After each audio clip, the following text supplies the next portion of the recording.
हर हर महादेव भक्तों, जैसा कि आप सभी जानते हैं 14 जुलाई को आषाढ़ अमावस्या पड़ रही है। आपको इस दिन चुपचाप इन 3 वृक्षों को छूकर आ जाना है। छप्पर फाड़कर होगी धन वर्षा, कंगाल भी बनेगा धनवान। इतनी धन दौलत आएगी कि संभाल नहीं पाओगे।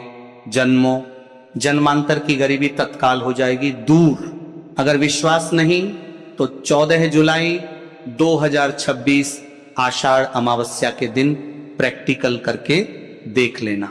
जी हां भक्तों, आज के इस वीडियो में हम जिन चमत्कारी देव वृक्षों के बारे में बात करने वाले हैं, उन देव वृक्षों में आषाढ़ अमावस्या के दिन स्वयं भगवान विष्णु और माता लक्ष्मी जी का वास होता है। और यह वृक्ष आपके घर के आसपास ही बड़ी आसानी से मिल जाएंगे।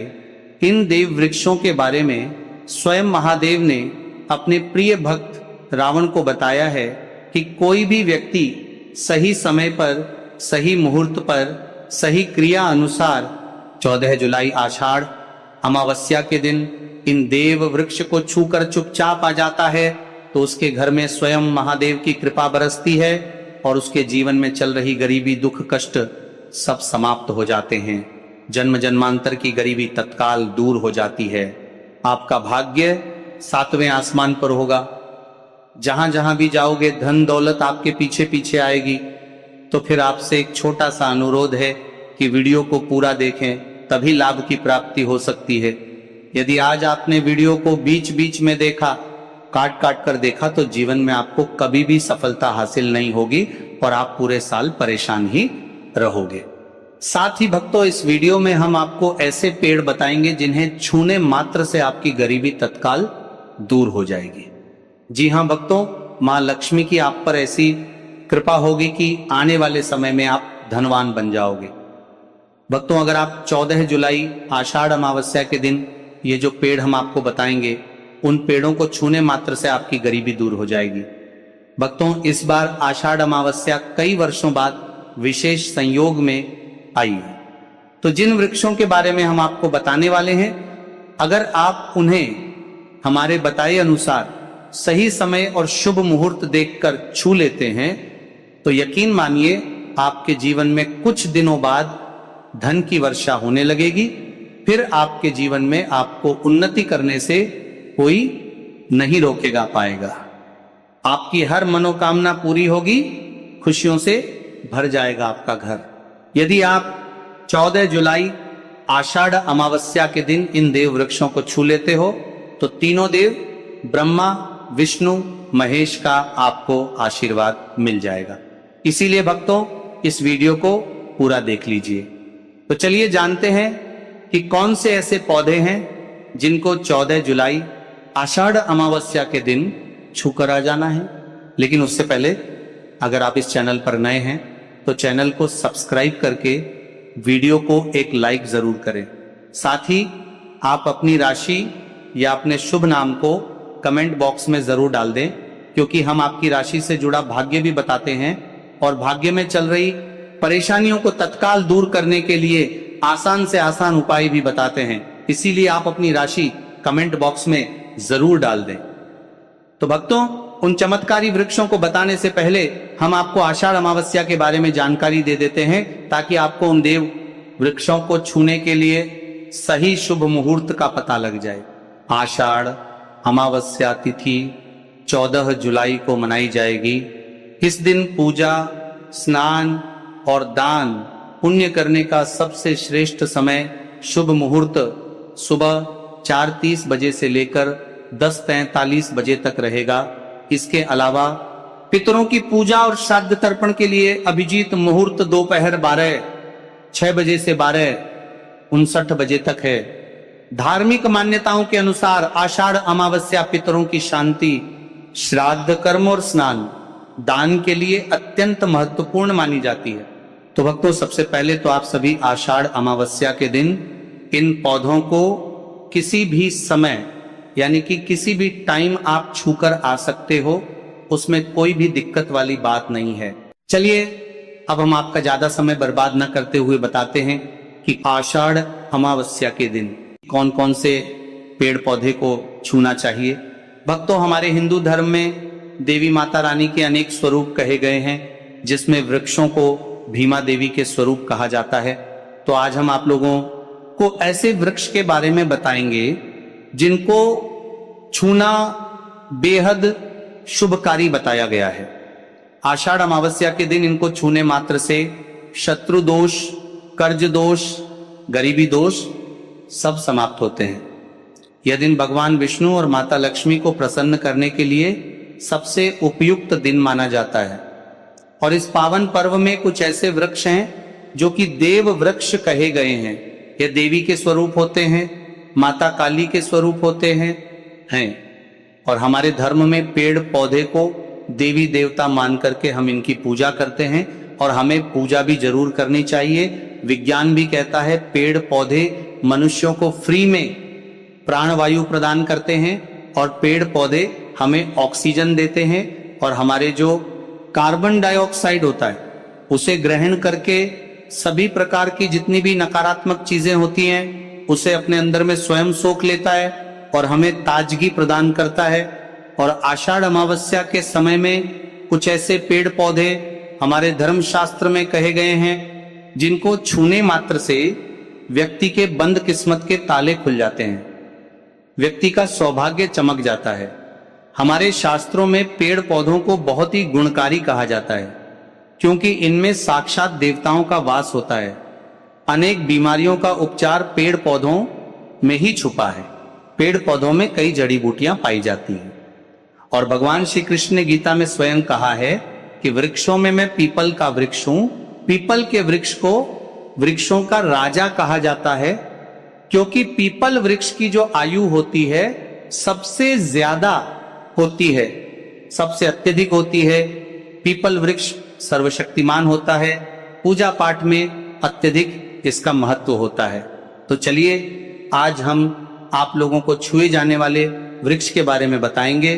तो कमेंट में हर हर महादेव अवश्य लिख दीजिए, क्योंकि जब भगवान भोलेनाथ का नाम लिखा या बोला जाता है तो भगवान भोलेनाथ उस व्यक्ति से बहुत ही जल्दी प्रसन्न हो जाते हैं।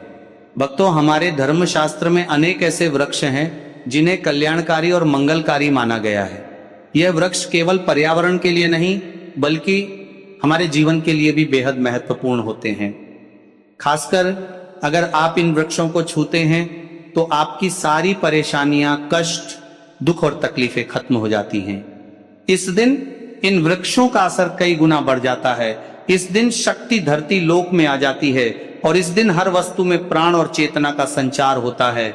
जब यह शक्ति पूरे ब्रह्मांड में फैली होती है तो जितने भी पेड़ पौधे, जीव जंतु और चल वस्तुएं हैं, सब में शक्ति जागृत हो जाती है। इस विशेष समय में अगर आप देवी स्वरूप कहे गए पेड़ पौधों को जाकर छू लेते हैं तो आपके जीवन के सारे दुख, कष्ट, रोग और परेशानियां समाप्त हो जाती है। खासकर काल सर्प दोष, मंगल दोष, शनि दोष और राहु दोष जैसी समस्याएं तत्काल अपना असर छोड़ देती है और पूरी तरह समाज समाप्त हो जाती है। भक्तों, आज हम आपको 4 से 5 देव वृक्षों के बारे में बताने वाले हैं जिन्हें हमारे धर्म शास्त्र में बहुत महत्वपूर्ण माना गया है। ये चारों वृक्ष आपके जीवन में सुख, समृद्धि और खुशहाली लाने के लिए बेहद प्रभावशाली होते हैं। इसीलिए इस वीडियो को ध्यान से देखना, क्योंकि अगर आपने इसे बीच में काट कर देखा तो बाद में आपको पछताना पड़ सकता है। 14 जुलाई आषाढ़ अमावस्या का पर्व ऐसा है जब आपको लंबी लंबी पूजा पाठ करने की जरूरत नहीं होती है। बस अगर आप इन विशेष वृक्षों को आषाढ़ अमावस्या के दिन सही तरीके से छू लेते हैं और का आशीर्वाद लेते हैं तो गरीबी खत्म हो सकती है। यह वृक्ष इतने शक्तिशाली होते हैं कि आप अपनी आंखों से इनका असर देख सकते हैं, और खास बात यह है कि ये सारे देव वृक्ष आपके आसपास आसानी से मिल सकते हैं, तो आप इन्हें अपने घर के पास से ही ढूंढ सकते हैं। अब वीडियो में आगे बढ़ने से पहले अगर आपने अभी तक कमेंट बॉक्स में हर हर महादेव नहीं लिखा है तो कृपया हर हर महादेव जरूर लिखें और वीडियो को लाइक भी अवश्य ही करें। तो भक्तों, अब हम बात करते हैं कि कौन से वे 3 वृक्ष हैं जिन्हें हमें आषाढ़ अमावस्या के दिन छू कर आना चाहिए। ये वृक्ष ना सिर्फ आपके जीवन को खुशहाल बनाते हैं, बल्कि आपकी गरीबी और दुख दर्द को भी समाप्त कर दिया देते हैं। इसलिए हम चाहेंगे कि आप सब इन वृक्षों की पूजा जरूर करें और इन्हें छुएं, क्योंकि इस दिन इन वृक्षों की पूजा करने से आपको अनगिनत लाभ मिल सकते हैं। चलिए भक्तों, अब हम जानते हैं कि वे देव वृक्ष कौन से हैं जिन्हें छूने से हमारी गरीबी खत्म हो जाती है और जीवन में सुख समृद्धि का आगमन होता है। पहला वृक्ष है बेल का वृक्ष, जिसे हम बेल का पेड़ भी कहते हैं। सबसे महत्वपूर्ण माना जाता है। भगवान शिव को बेल के पत्ते अत्यंत प्रिय हैं और उन्हें शिवलिंग पर बेल पत्र अर्पित करने से विशेष पुण्य की प्राप्ति होती है। बेल का पेड़ शिव के पूजन के लिए अत्यधिक पवित्र माना जाता है। बेल के पत्तों का उपयोग भगवान शिव के पूजन में विशेष रूप से किया जाता है। बेल का वृक्ष माता पार्वती के पसीने से उत्पन्न हुआ और स्कंद पुराण के अनुसार यह वृक्ष देवी स्वरूप माना गया है, यानी ये नवदुर्गा के स्वरूप है। स्कंद पुराण की कथा में कहा गया है कि बेल वृक्ष की जड़ में गिरजा, तनों में माहेश्वरी, शाखाओं में दक्षिणाय नमो में माता पार्वती, फलों में कात्यायनी, फूलों में गौरी, और इस वृक्ष के संपूर्ण शरीर में मां लक्ष्मी जी का वास होता है। माता पार्वती के पसीने से उत्पन्न होने के कारण यह पेड़ कई देवी देवताओं का स्वरूप माना जाता है। इसीलिए यह वृक्ष धार्मिक रूप से अत्यंत महत्वपूर्ण है।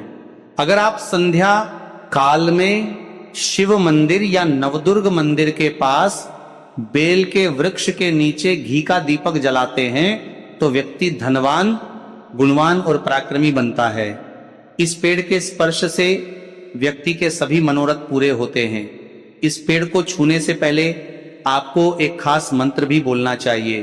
वह मंत्र है दर्शन बिल्व वृक्षस स्पर्शम पापनाश अघोर पाप संहार। एक विलंब शिवार्पणम का अर्थ है कि यहाँ पर एक विलंब शिवपर्पणम का अर्थ है बेल वृक्ष का दर्शन और स्पर्श करने मात्र से सभी पाप समाप्त हो जाते हैं, और शिव को चढ़ाया गया एक बेल पत्र पापों का नाश करता है। दूसरा वृक्ष है पीपल का वृक्ष। पीपल वृक्ष को हिंदू धर्म में अत्यंत पवित्र माना गया है।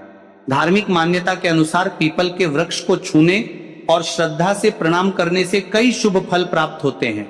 मान्यता है कि भगवान विष्णु का पीपल में वास होता है, इसलिए इसे स्पर्श कर प्रणाम करने से पुण्य की प्राप्ति होती है। मानसिक शांति और सकारात्मक ऊर्जा का अनुभव होने की बात कई लोग मानते हैं। नियमित रूप से श्रद्धा पूर्वक पूजा और परिक्रमा करने से जीवन की बाधाएं कम होने और सुख समृद्धि आने की धार्मिक मान्यता है। शनिवार या अमावस्या के दिन पीपल के नीचे दीपक जलाकर पूजा करने की भी परंपरा है। अब भक्तों, तीसरे उपाय के बारे में बात करते हैं। तो देखिए, सबसे पहले बात कर लेते हैं कि जो मां तुलसी है, इनके बिना श्री हरि विष्णु का पूजन और श्री हरि विष्णु का भोग दोनों ही अधूरे हैं।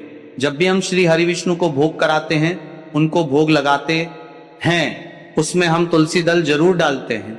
एक पत्ता डालेंगे लेकिन तुलसी दल जरूर डालते हैं, क्योंकि बिना तुलसी दल के श्री हरि विष्णु भोग अस्वीकार नहीं करते। और इस महीने में तुलसी का पूजन करने से व्यक्ति को सौभाग्य की प्राप्ति होती है। उसके घर में कभी निर्धनता नहीं आती।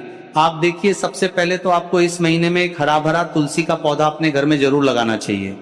अगर पहले से आपके घर में तुलसी का हरा भरा पौधा है तो बहुत उत्तम है। अगर नहीं है तो इसके महीने में तुलसी जी का पौधा जरूर लेकर आए, क्योंकि यह सबसे श्रेष्ठ महीना है तुलसी के पौधे को अपने घर लाकर लगाने के लिए। दूसरी चीज कि देखिए, इस महीने में या उससे पहले आपके घर में तुलसी जी का पौधा सूख गया है, और अगर तुलसी का पौधा आपके घर में सूखा हुआ है तो उससे कौन सा उपाय है जो आप करके रातों रात अपने भाग्य को चमका सकते हैं। तो देखिए, अगर आपके घर में अगर तुलसी जी का सूखा हुआ पौधा है, इसमें आपको हरे हरे भरे पौधे से उपाय नहीं करना। आपके घर में तुलसी जी का अगर सूखा हुआ पौधा है, उसी से आप उपाय करेंगे। इस चीज का ध्यान रखें। तो देखिए, अगर तुलसी जी का पौधा सूख गया है तो आपको क्या करना है, उसकी छोटी छोटी ठानियां लेनी है, गिन करके 7 ठानियां, ठीक है ना। कितनी ठानियां लेंगे? 7 ठानियां लेंगे। थोड़ा सा मोहल्ली धागा आपको लेना है और सातों तुलसी की सूखी लकड़ी को एक के अंदर एक यानी गट्ठा टाइप का बनाना है और उसको बांध देना है, ठीक है ना। सारी तुलसी की लकड़ियों आपको इकट्ठा करना है और मौली धागे से बांध देना है। बांध देंगे कलावा लपेटकर। अब आपको क्या करना है, रोली का तिलक इस तुलसी की सूखी लकड़ी पर आपको करना है। रोली का तिलक करेंगे। अगर चंदन है तो थोड़ा सा चंदन लगा दीजिए।